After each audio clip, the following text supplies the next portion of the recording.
All right, so you're looking for knowledge, right? You want to cut through all the noise and just get to the heart of things, right? Well, that's what we're all about here on the Deep Dive, bringing you those core insights on topics you're interested in, but like without drowning you in information, you know. Today we're going to dive deep into the world of bodybuilding, try to uncover some like fundamental truths and maybe even dismantle some of those common misconceptions, the stuff you hear all the time. Yeah, I mean, there's so much information out there, it's easy to get lost. Totally. And for this deep dive, Yeah. we're using Nelson Montana Bodybuilding Truth. And let me tell you, this guy, he does not hold back. He's like straight to the point, no fluff, just what he believes is the real deal. And that can be refreshing, especially in the fitness world where there's so much hype. For sure. And right out of the gate, Montana hits us with this potentially, well, kind of hard to swallow truth. There's a limit, a genetic limit, to how much we can physically improve. He's talking strength, muscle size, even height. Like there's a predetermined endpoint. And for a lot of people who are really dedicated, who are putting in the work, that can be a tough pill to swallow. I mean, we all want to believe that we can keep pushing further, right? So where's the motivation if there's a limit? Right, right. Like, where's that drive to keep pushing? Exactly. Well, Montana's pretty adamant about this genetic cap, but he's not saying he, like, give up, throw in the towel. No. What he emphasizes is that your attitude, your dedication, that's the biggest factor in how far you can go. You might have a limit, but how close do you get to that limit, right? Yeah, making the most of what you've got. Exactly. But those genetic advantages, they definitely exist. Some people are just dealt a better hand, so to speak. Absolutely. And that's where Montana gets into this really fascinating, but sometimes, well, kind of sensitive area.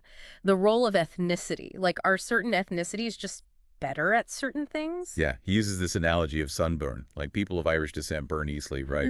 Whereas people of Egyptian descent, not so much. Right. And he's clear that it's not about, like, prejudice or anything like that. It's about acknowledging that there are observable biological differences between different groups of people. Right. And he doesn't shy away from giving examples. He talks about how you don't see a lot of Asian players in the NBA or people of Middle Eastern descent playing linebacker in the NFL. And then, like, the flip side, he talks about black athletes. Yeah. Right, and their dominance in sprinting, for example. Yeah. The stats are crazy, like the top times in the 100-meter dash, the Olympic victories.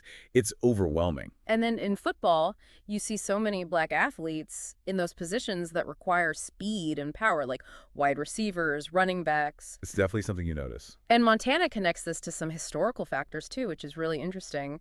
He brings up that whole controversy with Jimmy the Greek and his comments about black athletes. Oh, yeah, that was a big deal. Huge. And while acknowledging that the comments were insensitive, he kind of links it back to, like, the selective pressures of slavery. The idea being that historically the strongest survived, and that's contributed to what we see today. It's definitely a thought-provoking perspective, even if it's a bit uncomfortable. Yeah, no doubt.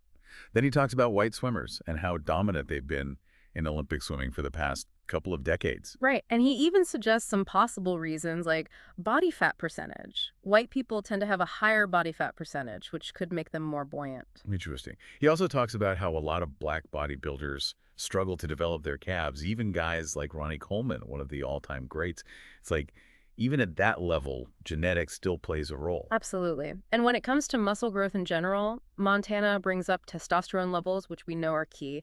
And again, there seem to be these general differences between racial groups, with black individuals tending to have higher levels on average, followed by those of Italian and German Austrian descent.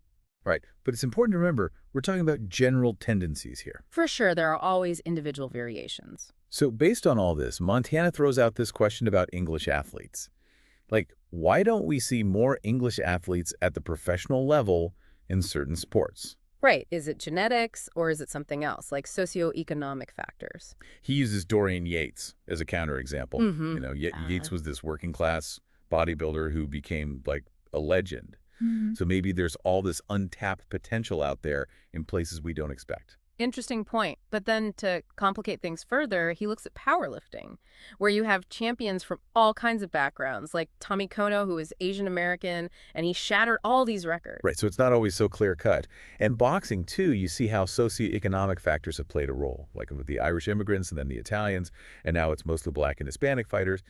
But even then, Montana questions whether Hispanic fighters will ever really dominate the heavyweight division because of, genetics. Right, so it's this complex interplay of factors. Totally. Mm-hmm. But what's the takeaway for us, right? Like, why should we care about all this? Well, Montana's point is that this whole idea of predetermined physical potential, it kind of debunks the hard gainer myth. Like, some people really are hard gainers. It's not just in their heads. Right, it's in their genes. And he really emphasizes that age, sex, your inherent genetic predispositions, they all play a role, especially at the elite level. If you want to be a world-class bodybuilder, there's a certain genetic lottery you have to win. Right, but that's not to say you shouldn't strive to be your best. Exactly. And he actually argues that if you do feel like you're starting at a disadvantage, it just gives you more reason to maximize your own potential. Yeah, that's a great way to look at it. And he gives these really inspiring examples, like Arnold Schwarzenegger. Remember how people told him his calves were too small, his chest wasn't good enough? And look what he accomplished. Exactly. Then there's James Hockman, who was a high jumper, amazing athlete, and he had muscular dystrophy. And Charles Boswell, this blind golfer who won all these tournaments. Okay. Whatever hand you're dealt, you got to play it the best you can. Powerful stuff. Okay, so now let's get into training programs. And right off the bat, Montana kind of throws a grenade into the whole fitness industry, right? He basically says most training articles are just a bunch of fluff. Like, they all boil down to pick weight up, put weight down, repeat. He's not pulling any punches. Nope. And he's super skeptical of all these so-called exercise experts with their secret programs that promise, like, mind-blowing gains. He's like, most of the stuff is just made up. There's no real science behind it. Yeah, there's a lot of smoke and mirrors in the fitness world. Totally. And then he goes on to question strength coaches. He's like, a lot of these guys are just naturally strong. They're not necessarily good teachers. Their success comes from good genes, not from some revolutionary training method. It's easy to mistake correlation for causation. Right. And then he points out how a lot of these high-profile coaches, they point to the success of a few elite athletes as proof that their system works. Yeah, survivorship bias. You only hear about the successes, not the failures. Exactly. Okay, so let's move on to abdominal training. This is where Montana starts with a big sigh, you know, like, here we go again. He's like, oh no, not another ab article. He's so tired of all the same old advice about sit-ups and leg raises. It can get repetitive for sure. It does. But what's interesting is how he explains the function of the abs. They're mainly stabilizers, right? They help with trunk and leg movements, but they're not the primary movers. Right, they're like a supporting cast, not the lead role. And that's why he thinks sit-ups and crunches are less effective than we think. With leg raises, your hip flexors take over, and with sit-ups, you're using momentum. And don't even get him started on those abercisors. Those things are a joke. Total gimmick. He also talks about why a lot of bodybuilders don't really like ab training.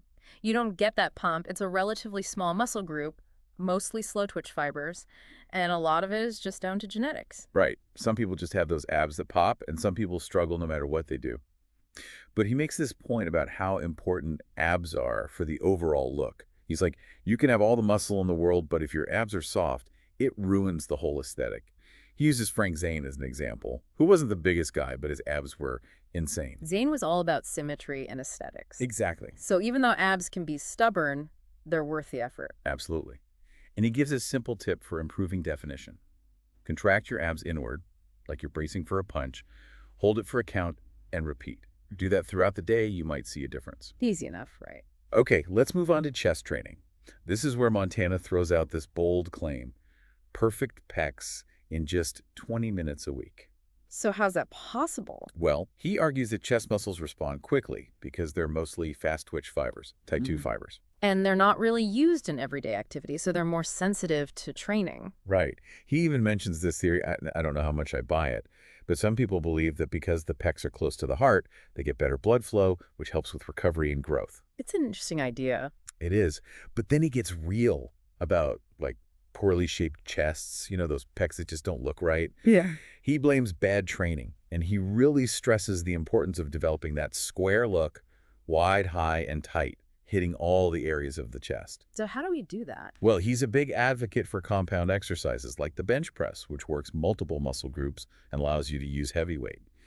And he contrasts that with isolation exercises, which are more for refining details. So compound movements for size, isolation for shaping. Exactly. And he makes this point about free weight bench presses. They're really effective for overall muscle growth because they involve the nervous system to a greater degree. But He cautions against overdoing it because it can lead to imbalances. You might end up with overdeveloped front delts and a lagging chest. So balance is key. Absolutely. You need both compound and isolation movements done in the right order, and don't just bench all the time. So what's this 20-minute chest workout he talks about?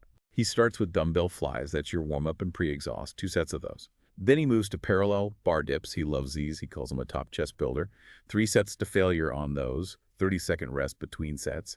If you need to add weight, use a dip belt. Then you hit the bench press, heavy weight, trying to hit failure around 8-10 reps, 3 sets max. Focus on squeezing the chest, not just moving the weight. After that, incline dumbbell presses for the upper pecs, 35-degree angle max. He doesn't want you going too high and hitting the shoulders too much. Dumbbells vertical, slight twist of the hands, 8-10 reps, 2 sets with a 1-minute rest. And finally, cable crossovers, your finisher, isolation movement using overhead pulleys. Lean forward, knuckles touch, hands cross at the bottom for that inner pec squeeze. 15-25 reps, 1 set. Wow, that's a lot packed into 20 minutes. It is. But he makes the point that chest training can be fast and effective. It's about working smarter, not just harder. Right. All right, let's talk calves. Now, Montana starts this section by admitting that his own calves are so-so. He's not winning any calf contests. So is he the right guy to be talking about calf training? Well, that's the point, right? Yeah. He's like, the guys with naturally great calves, they don't understand the struggle. They don't get it. So he's coming at it from the perspective of someone who's had to work hard for every inch of calf growth. He says heredity is the biggest factor. Some people are just blessed with good calves, and some people, well, aren't. And he's not afraid to be honest about his own journey. Nope. And when it comes to calf training, there's not a lot of variety, right? It's basically toe raises in different forms. So he says the key is not the exercise itself, but the method of doing it. Right, the way you approach it. He talks about the 2 main theories. High reps, because the calves are mostly slow twitch fibers, or low reps with heavy weight to shock them out of their complacency, because they're used so much in everyday life. And he says both theories have merit, but they're also kind of flawed. So what's his approach then? He says his calves responded best when he worked them quickly, like condense a high volume of reps into a very short time frame. Interesting. So how does that work in practice? He recommends using a single exercise, preferably seated calf raises. And the goal is 75 total reps. You start with a weight that allows you to do about 20 reps to failure. You hit failure, you rest for 10 seconds, just enough to let the burn subside a bit, and then you go again, as many reps as you can until you hit 75 total. That's it. That's it. The whole thing should take less than 4 minutes. Wow, that seems too short almost. I know, right? But he warns you, the next day, you're going to be sore, like really sore. And he says, don't do more. Just stick to that one workout a week. To progress, you increase the reps to 100, then you start adding weight. So even hard gainers can see results with this. He says yes, if they can push through the pain and do it quickly. He talks about getting that acid on calves feeling, Yeah. 4 minutes a week for impressive calves is tempting. Okay, let's move on to biceps. This is where Montana talks about a new angle on things. So he starts by talking about advanced bodybuilders, how they use different angles to hit different parts of the biceps. And then he throws out this principle. Whatever works best, do the opposite. That sounds kind of cryptic. It is. Basically, he's saying that exercises that hit the brachialis muscle, which is underneath the biceps, they actually make it easier for the biceps themselves. Okay, so like hammer curls. Exactly. Yeah. And even the easy curl bar, the way it's designed, it takes some stress off the biceps. Interesting. So he's saying if you want to really target the biceps, you got to minimize brachialis involvement. And the way to do that is to position your wrist so your palms are facing straight up or even slightly out with your pinky higher than your thumb. So basically reverse the grip. Kinda. And if you're using a straight barbell, go wide grip to hit those inner bicep fibers. Then he gives this cable curl exercise. He says it'll give you a deep bicep ache. You set the cable to the lowest position, use a moderate weight, underhand grip, and step forward so your arms are angled back a bit. And then just curl. Yeah, but here's the key. Keep your elbows tight to your sides and slightly back. Like really focus on not letting them jut forward. So strict form. Super strict, wrist level, full contraction at the top, squeeze the biceps hard. 10 reps, less than a minute rest between sets. How many sets? He says if you're really focused and the intensity is high, you could do 6 to 10 sets. He even suggests just using this as your only bicep exercise. Really? Just one exercise? Yeah, he's all about that focused intensity. And his final point here is, if you find that your curling strength is going up, but your biceps aren't growing, this exercise might be the key to hitting those untapped muscle fibers. I'll have to try that. All right, let's move on to traps, those muscles that make you look powerful. Montana describes them as terrifying traps. He's got a flair for the dramatic. He does. And he says big traps, they convey strength, that weightlifter look. But he points out that a lot of people neglect their traps for a couple of reasons. The exercises don't have a lot of range of motion, and they can be kind of uncomfortable. Yeah, I'm not a huge fan of shrugs. Right. But then he talks about this potential trap with trap training, that they can grow really fast, and if they get too big, they can make your shoulders look narrow. So it's about balance again. Exactly. Plus, underdeveloped traps can limit your upper body strength, so you got to train them. His main recommendations are barbell cleans, heavy weight, grip a little wider than shoulder width, straight back, use momentum to lift the bar to your shoulders, lower it, repeat. Do sets of 4-6 reps, rest long enough to be able to do another set of 4-6. And then seated rows, but keep your elbows high to hit the upper lats and traps. He says if your traps are growing too fast, just skip direct trap work for a while. That's actually good advice. A lot of people don't think about that. All right, let's talk legs. 10 steps to killer quads. Montana doesn't sugarcoat it. He says if you want to grow your thighs, you got to be willing to suffer. Legs are a tough muscle group to train. They are. He says you got to overload them with heavy weight, and it's going to tax your whole system. You might even feel a bit queasy from all the blood rushing to your legs. Yeah, I've definitely experienced that. So here are his 10 tips. Number 1, 1.5 squats. You go down like a normal squat, then halfway up you pause for 4 seconds, back down, then all the way up. You'll have to use a lighter weight at first, but it really hits the quads. What else? Don't neglect leg extensions. He says they're a good adjunct to squats, but not the main exercise. Then he talks about partial reps, doing those in addition to full range reps. You can handle heavier weight with partials, especially on leg exercises. He recommends doing partial squats on the Smith machine, or you could just add partials after you hit failure on full range squats. So like squeezing out a few extra reps at the top or bottom of the movement? Exactly. And then, of course, squats, the king of leg exercises. He talks about how different foot placements hit different areas. Narrow stands for front quads, wider stands for abductors, sartorius, that inner thigh sweep. If you have access to a thigh master, he recommends using that too. It's good for inner thighs and groin. Those are pretty old school. They are, but they work. He also emphasizes the importance of hamstring work, not just for balance development, but because strong hamstrings are crucial for being able to squat heavy. Right, that's all connected. And he suggests doing direct glute work, like glute bridges or hip thrusts, which can actually improve your overall leg development and squatting strength. Interesting. Then he talks about 20 rep squats. These are brutal, he calls them breathing squats. Basically, you do high reps with a moderate weight, focusing on the intense burn in the quads. It's supposed to trigger growth hormone release. Long rest between sets, and you can even make this your only leg exercise. He says 6 sets of 20 reps with a decent weight is really all you need. That sounds rough. It is. And finally, he reiterates the importance of using a variety of squat stances. And then he ends with this, like battle cry, train hard or don't bother. You got to be consistent, train each body part once a week, rest when you need to, but always come back with intensity. That's the mindset. All right, let's move on to shoulders, the often misunderstood deltoids.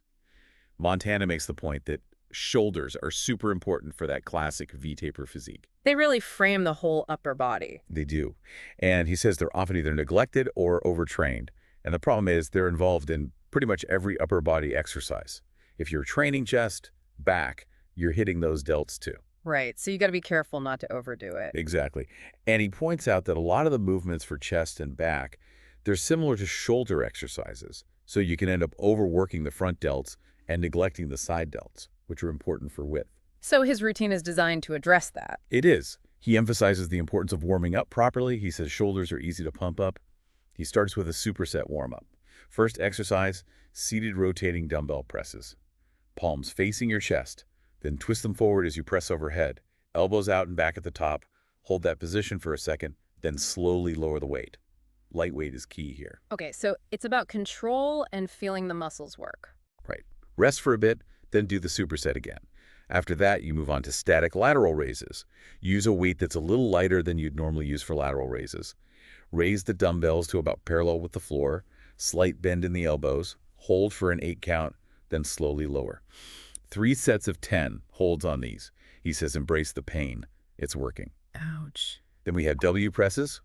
Start with regular overhead press. Then as you press up, widen your arms into a W shape. Do little pumps in that position. Hold the W for 10 seconds, then repeat the pumps. Keep doing that until you can't stand it anymore. Again, it's about that isometric contraction. I can already feel the burn. Next up, mini presses behind the neck. He says these are great for shoulder width if you don't have any discomfort doing them. You do a regular behind the neck press, but you hold the bar halfway down, then do these little partial presses, then press all the way up. On the way down, you hold and do partials again. 3 sets of 10-15 reps on these. Keep the rest under 2 minutes. Anything else? Last exercise, leaning cable contractions. This is similar to a lateral raise, but you're using a cable machine with the cable behind you.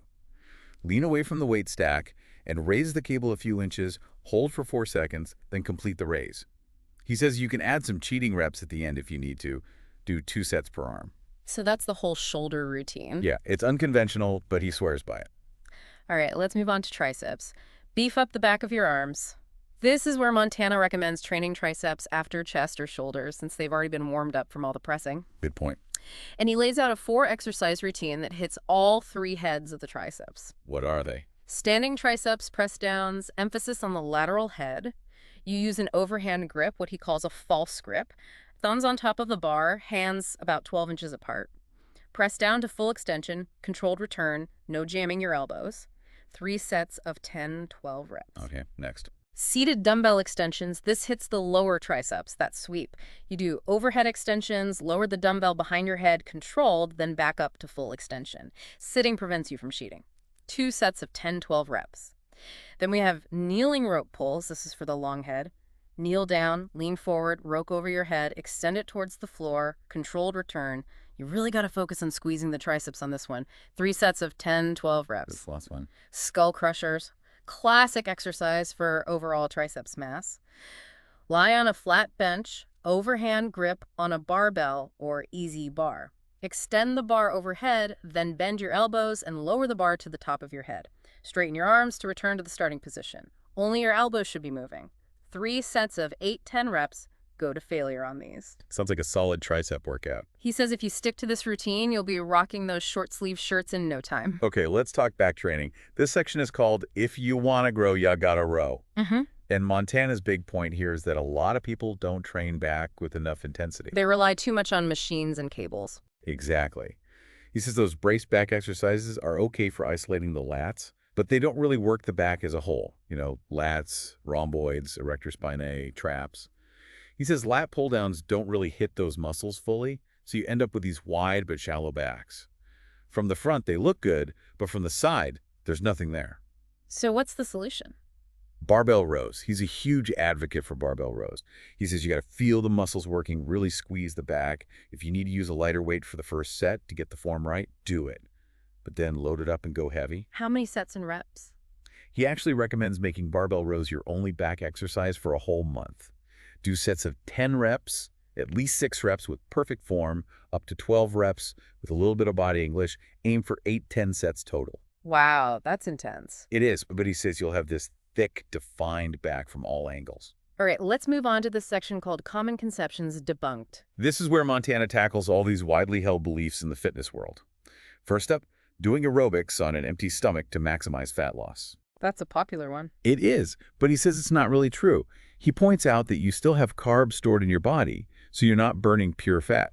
Plus, you risk breaking down muscle, which is the opposite of what you want. Metabolism. Right? Exactly. Then he talks about excessive steroid use. He says it's irresponsible to think you could just take tons of steroids and be fine. Steroids are drugs. They have side effects. Absolutely. And the more you take, the greater the risk. Then he talks about weight belts. Some people think you should wear a weight belt for every exercise to avoid injury, but he says there's no real evidence for that. Better to focus on proper lifting technique. Right. And he debunks the idea that rest is as good as sleep. He's like, no, deep sleep is where the real recovery happens. Aim for 8-9 hours a night. Sleep is so underrated. Totally. Then he talks about time-release nutrients, those supplements that claim to be better absorbed. He says our digestive system is pretty efficient. What's more important is eliminating waste, so you're constantly getting fresh nutrients. Makes sense. And he tackles this whole post-workout carb drink thing. He says it's not as important as people think.